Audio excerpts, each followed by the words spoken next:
Seterusnya tahun 1 ada pelajar tahun 1 Kenis dan Hanafi.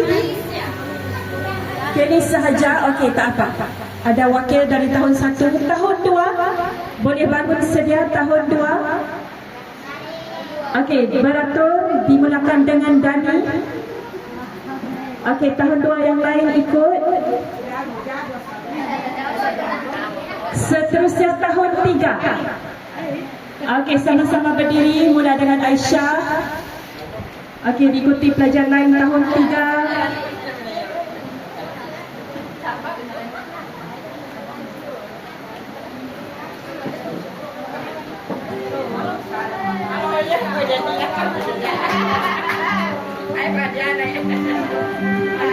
Seterusnya tahun 4. Tahun 4 mulakan dengan Khairil.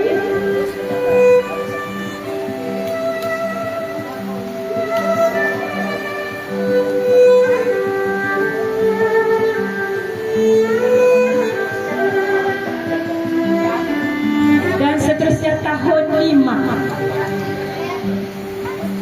Okey, kita ada Syafiq sahaja ini. Dan 2 lagi teacher pasan tahun prasekolah. 2 orang lagi prasekolah. Bangun bersalam di hadapan. Bangun bersalam di hadapan 3 orang. 3 orang pelajar perempuan prasekolah. Okey.